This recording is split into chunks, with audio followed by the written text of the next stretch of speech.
congratulations po. Congrats kay Maestro 21 TV. Congrats. Siya pong pinanghalpon na Ghost Reactor.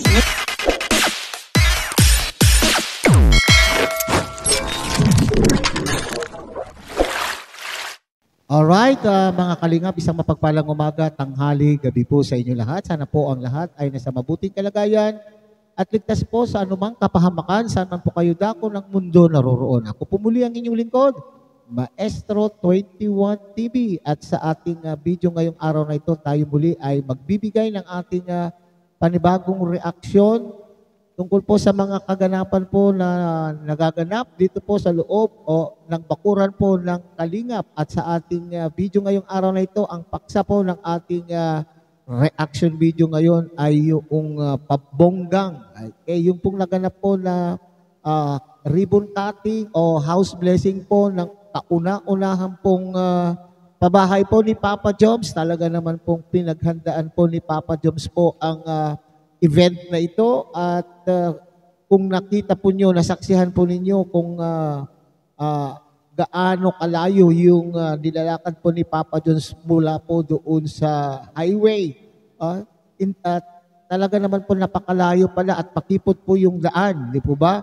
At makikita po natin dito mga kalingap na masasabi natin pinagtyagaan po ni Papa Joms yung pabahay na ito at talaga naman pong naging inspirasyon daw po niya. Nako, naging inspirasyon po daw po niya si Baby Carla. At may papuri naman po dito itong si Kuya Bal. Okay, so yan ang ating pag-usapan sa ating video ngayong araw na ito. Pero bago po yan, tayo muna po ay magbibigay po guys sa ama at founder po ng Kalingap, Kuya Bal Santos Matubang. At tangkilikin po natin Ate Edna Vlog, Kalingap Rob, Kalingap Dan, Kuya Brooks Vlogs, at Ruelong Balalag. At siyempre, kung bago lang po kayo sa munting channel na ito, sana po ay inyo rin pong tangkilikin sa pamamagitan po ng pag-like, share, and subscribe. At tuloy pindutin na rin po ang notification bell. At nang sa ganon, tayo pa rin po ay magsama-sama sa susunod pa pong mga reaction videos na ating pong gagawin. Likewise, may kami shoutout po sa ating kasamahan ko dyan sa Karepa, Kalingap Reactor Partners. Sa pamumuno po yan ng aming Presidente Javier De Leon aka Birador. At tangkilikin din po natin mga kalingap ang ating mga kasamahan, masisipag, matyatsagang mga kalingap partners, kalingap charity vloggers na nakatalaga po dyan po sa iba't ibang kalingap landing pad na mayroon po tayo dito sa ating bansa. At ganun din sa inyong mga kalingap subscribers, solid supporters, and organic sponsors. Mega shout out at siyempre, huwag natin pong kalilimutan ang ating mga kapatid po dyan sa Team Siomay ng Kalahi Community at ng buong Kalahi Community. Okay.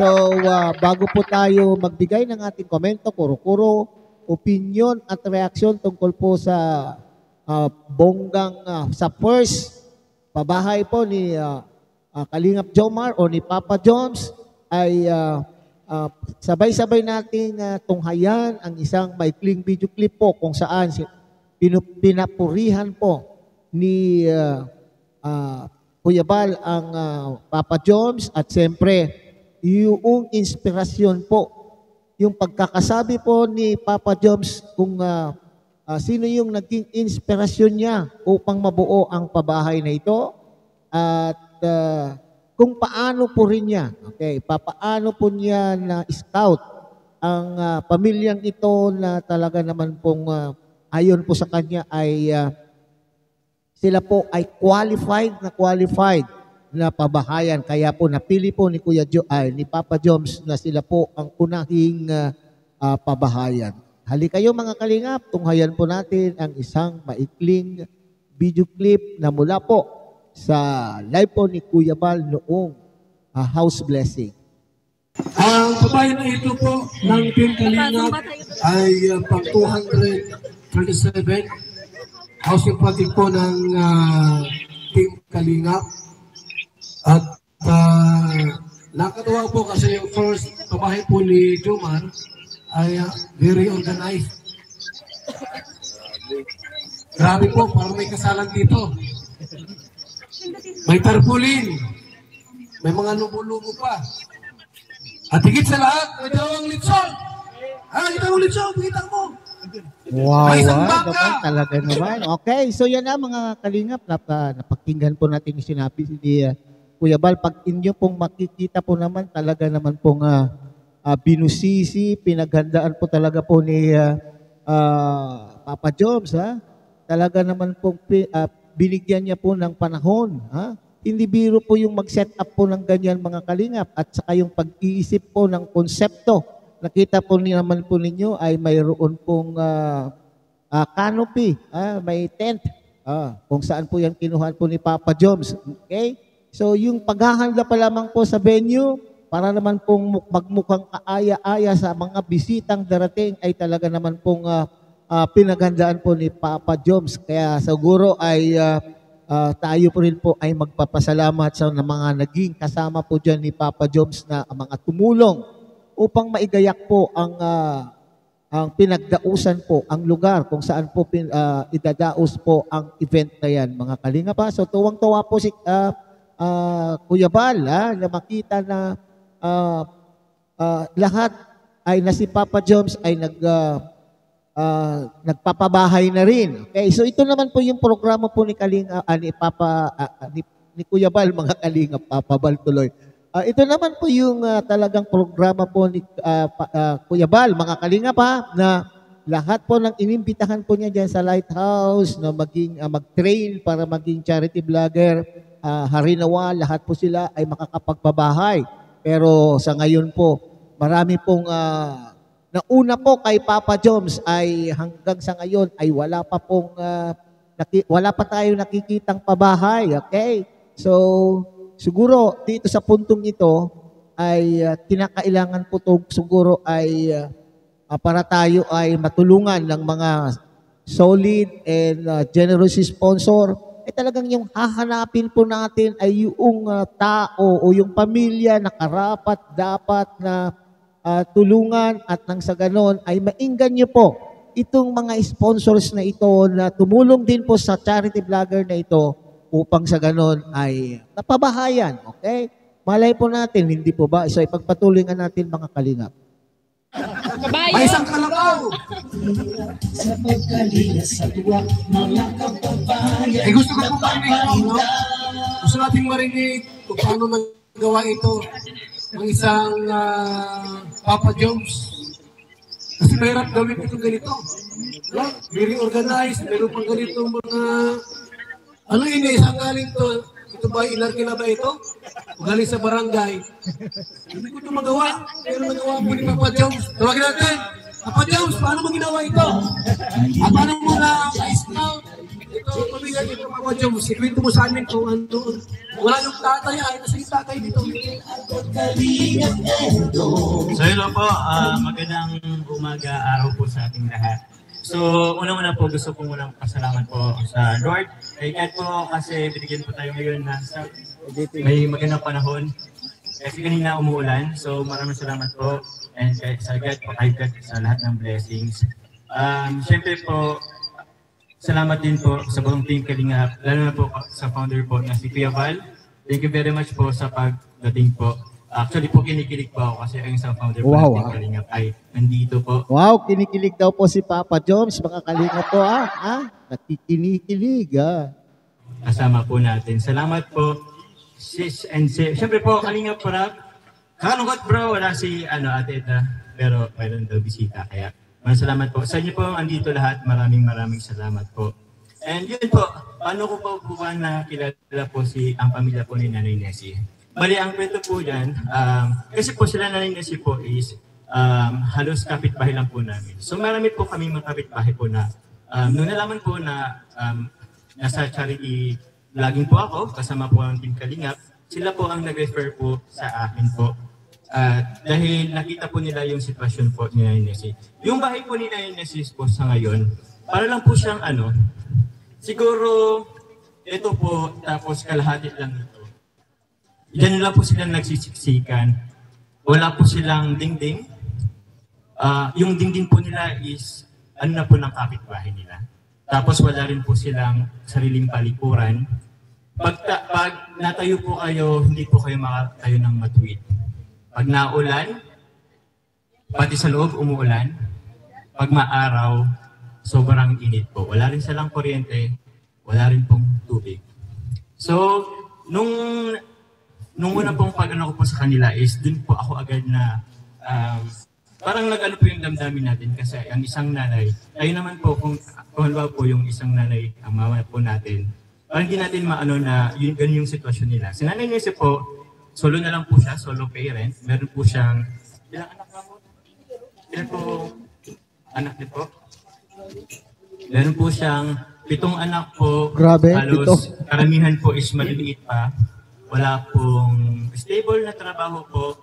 Iba po anak niya nagko-construction, extra. Ito po, mga 10 po, maliliit pa. So, may mga times po na bumabagyo. Okay, so mga kalinga pa, base po doon sa tinikwento po ni Papa Jobs tungkol po sa dating kalagayan po ng pamilya ay talaga naman pong mai-imagine natin mga kalingap na talaga naman po sadyang napakahirap po ang pamilyang ito. Biruin mo ay nagsisiksikan daw sila sa maliit na espasyo na halos hindi ka makatayo. At kung tag-ulan ay umuulan din sa kanila pong loob ng bahay at pag tag-init naman po ay mainit sapagkat wala rin po silang ilaw. Nako, walang dingding ang kanilang bahay.